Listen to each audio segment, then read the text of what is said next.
Hello, good morning mga kalakotsero. So today is Sunday. So January 12 na, no? Bukas, kalahati na naman ng buwan ng January. So ang bilis talaga ng panahon. So ngayon, Sunday. So dito muna tayo, ikot-ikot muna tayo din sa may Islix TR4, no? So ipakita ko lang sa inyo mga kalakotsero yung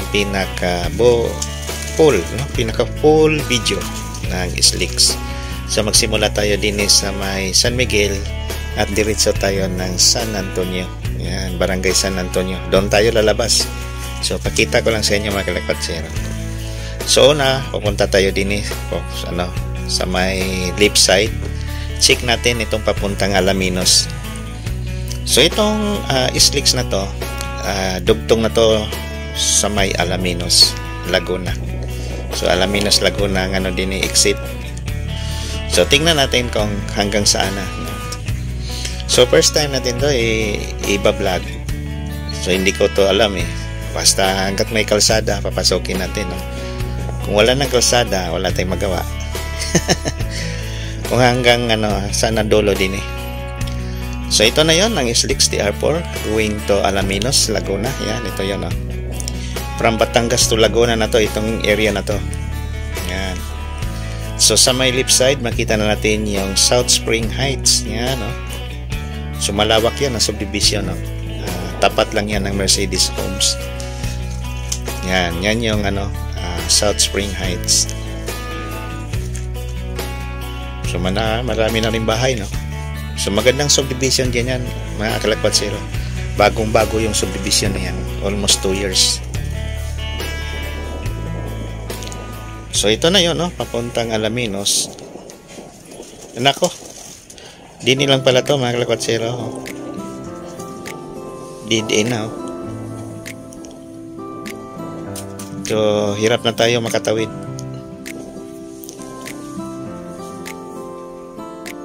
So yung palibot din ay farm na pala, oh. So dini lang pala, no? So din may farm. Ayan, silip tayo. Tingnan natin. Parang maisan din So yan, maisan, no? So napaganda talaga ng farm din sa may San Miguel, no? Kasi mataba yung lupa din sa may San Miguel area. Malapit na kasi sa Mount Makiling. San Miguel, San Bartolome at saka San Antonio. So di nila nga lang kalsada, no? Wala pa.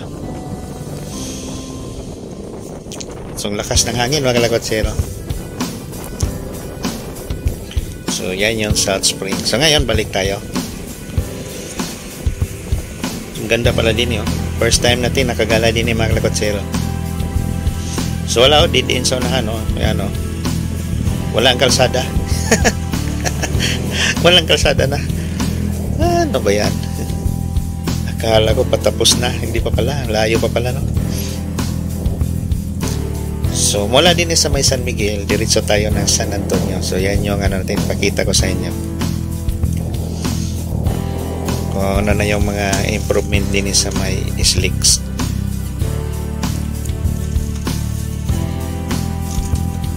So ingat tayo, no? Kasi nung tawag noon, mabuhangin yan. Mabuhangin ang kalsada. Delikado yung natin motor ma-outbalance. So yan yung overpass. Yan, overpass yan mga kalakotsero. Pakita ko lang sa inyo yung parang tunnel din sa gilid. May tunnel din Parang ang mangyari, dito kami sa ilalim dadaan pag kami ay nalabas. Pag yan ay natapos ng i-construct itong TR4. Kasi bawal na dyan ang motor. Bawal na pala tayo. So ito yung mga tinamahan sa TR4 yan, yung mga bahay na yan, Kasi dami pang bahay dati din Ngayon wala na. So binayara naman din yan sila. Parang ni-relocate. So itong kalsada na to, yan, Ito yung Lagusan, pupunta doon. sa mga subdivision like Mercedes, South Spring Heights, Brightwood. Yan. Yan. So ito yon, papuntang Maharlika Highway.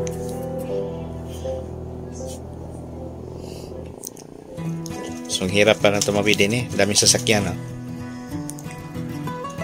So ngayon mga lakwatsero, diretso tayo. Ito na yung papuntang San Bartolome, Barangay San Bartolome.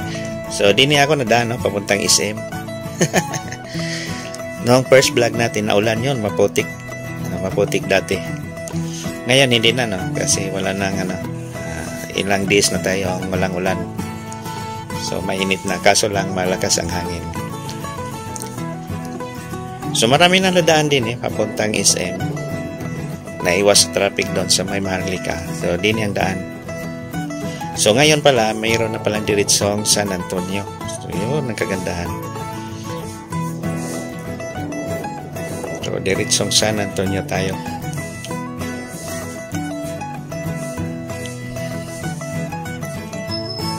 So din tanaw na natin yung Camellia Homes. Yan ang Camellia mga lakwatsero. So nandyan yung all home din. All home San Miguel. Ang ganda din Parang parang farm natin sariling farm, hindi pala. Ang ganda din parang ganito kalawak yung farm nyo. Nako, ang sarap na buhay. Wow, ang ganda. Yan yung Mercedes Homes. Yan. So 5 to 10 years from now, ang dami ng condo units din mga lakwatsero, tayo ni Bilyar. Yan yung balita-balita din mga high-rise building daw itayo din mga lakwatsero, mga condo units ni Senator Manny Bilyar. So yan yung mga chismis pa yon mga lakwatsero, hindi pa confirm.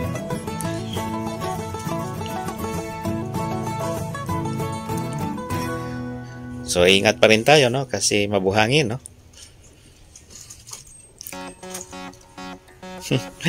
Ganda, tuwang-tuwa ang bata Oops, din siguro may tulay to din yan baka tayuan pa to ng tulay. Ang laki pa pala ng trabaho din mga lakwatsero, itong SLEX ang tagal pa pala tumatapos. So alam niyo mga lakwatsero, yung lugar namin sa Mercedes magabok kasi araw-araw na daan yung mga dump truck, tapos ang lakas pa naman ng hangin. Grabe talagang gabok yan itong area na to. Wow, ang ganda ng farm din overlooking tayo sa Mount Makiling mga lakwatsero.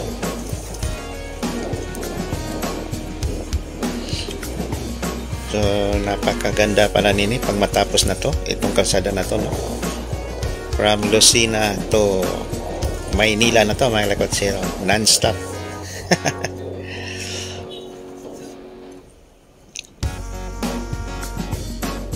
Sana lagyan to ng exit para pag galing Maynila diretso na ako din labas na kasi nasa gilid na yung subdivision namin. Ang dami palang subdivision din na iniwasan lang.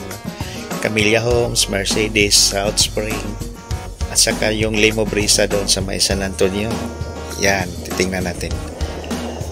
So first time natin to na diretso tayo ng San Antonio kasi dati itong vlog natin, nung una natin mga vlog, lumiko tayo papuntang Barangay San Bartolome na proper. So ngayon diretso tayo ng San Antonio mga lakwatsero. So tayo-tayo natin to pag natapos na naman din yung San Antonio, so try natin iba-vlog diretso Calamba Calamba City.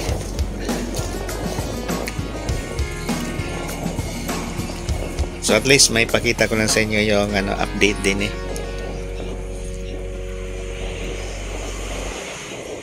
So tanaw na natin ang Barangay San Bartolome. Yan ang Barangay San Bartolome.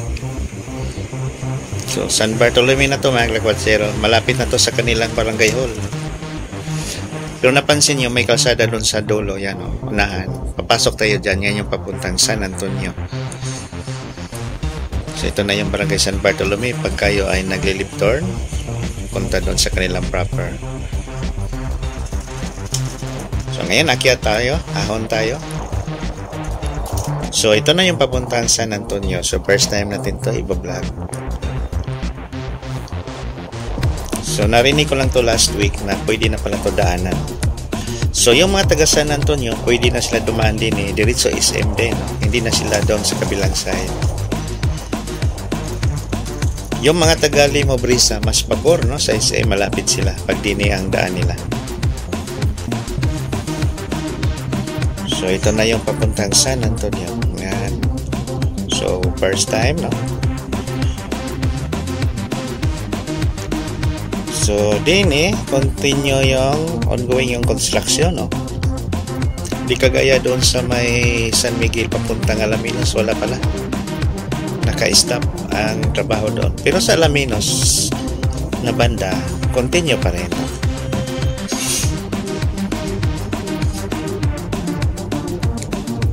So yan.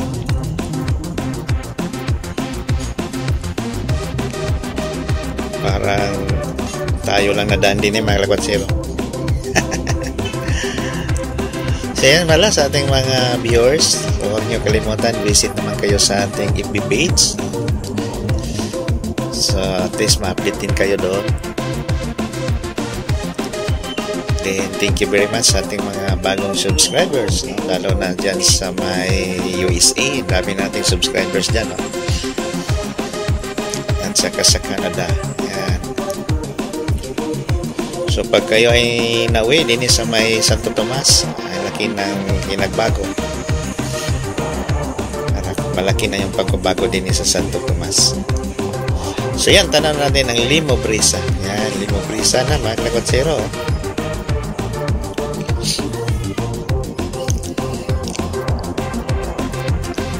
So yan yung Limo Brisa. Yan, Limo Brisa, San Antonio na. So malapit na pala tayo din sa mga coffee shop, no? Yung along Makiling, yung Nash Coffee. So din mayroong tulay na naman din ginagawa pa. Kinakonstruct pa yung tulay. Din sa unahan may kalsada, diretso Kalamba na yan, no? Yan, no? Pero sa ngayon, exit muna tayo din sa may San Antonio.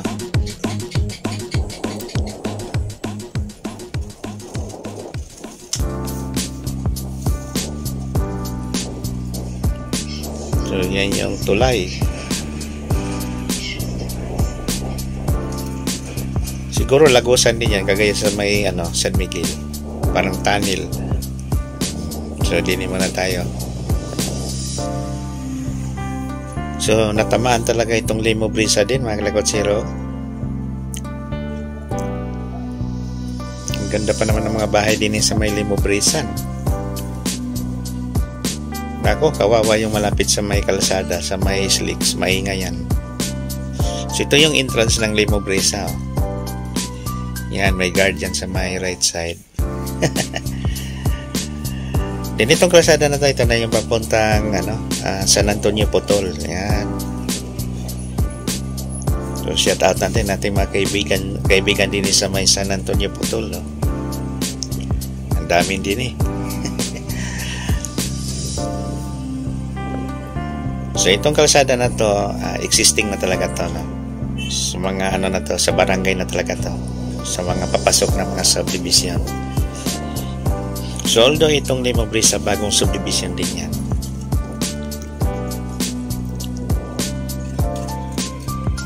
So ito na yung pinaka-barangay, no? Ito na yung Barangay Putol.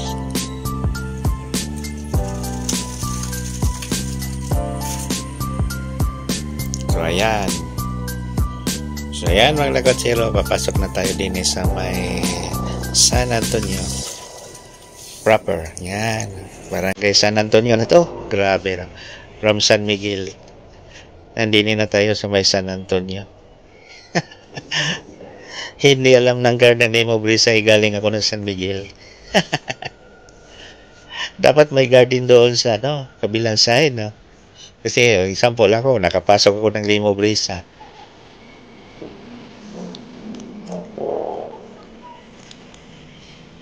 So ito na yung Barangay Putol. Grabe na yung mga bahay din Lalaki na mga bahay din sa may Putol, oh. Dati to, puro to lang mga kubo-kubo lang to din eh. Noon akong punta din sa Batangas, karamihan din eh, kubo pa mga bahay kasi farm pa to din eh. Pero ngayon, tingnan nyo, dami na mga taas na bahay, oh. Grabe talaga itong San Antonio.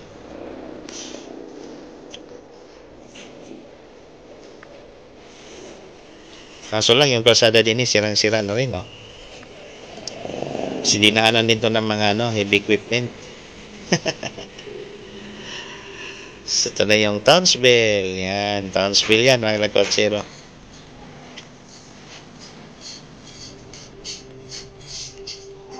So, ang daming tao dyan sa Townsville. Sira din kalsada din eh, oh. Binakbak pala yung kalsada din eh. So, last September, din tayo nagatambay, no? Sa San Antonio, sa kanilang basketball na liga. So, yan na yung basketball gym nila, oh. Madana na rin, oh. Natin yan. Yan yung basketball nila. So, ngayon, naikot na lang tayo mga klakotsero. So, ang labas natin ay sa may, Jollibee. So, yung Slicks TR4, medyo matagal pa rin, no? Medyo matagal pa. Hindi pa madali yun. So, ito na yung bungad ng San Antonio. Itong San Antonio, isa sa mga pinakamalaking barangay. Pangatlong barangay ito sa San Antonio, sa Santo Tomas na pinakamalaki. Yan. Daming population din eh. Ang number 1 kasi is Santa Maria. Pangalawa ang Piga o Santa Anastasia. Ang pangatlo itong San Antonio. Isa sa mga pinakamalaking barangay ng Santo Tomas. So yan, Jollibee mga klakotsero. So naikot lang tayo. Yan. So left turn tayo, pabalik na tayo ng San Miguel. So ito na yung Maharlika Highway. Kanina Slicks TR4, ngayon Maharlika Highway na tayo mga klakotsero. So ito na yung city proper ng Santo Tomas. Yan, ang ganda ng Santo Tomas talaga. Napakaganda ng siyudad.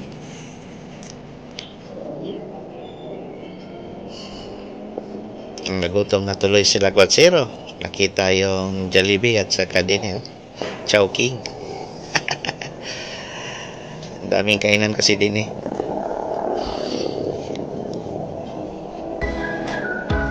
So ito na yung Santo Tomas City proper. Yan. Nadaanan natin yung Lianas. Yan, Lianas. Yung naka-green. Walang traffic pala din eh. So hindi na matraffic ang Santo Tomas mga klakotsero. Pag kayo ay napunta ng SM, maluwag na. Hindi kagaya dati. So ngayon, normal na. Yan, ang Christmas tree. Baka next week, hindi natin yan makita. Ilalipit na yan. Yan, mga klakotsero din na tayo. Maraming salamat sa panonood. God bless us all. Thank you. Bye-bye.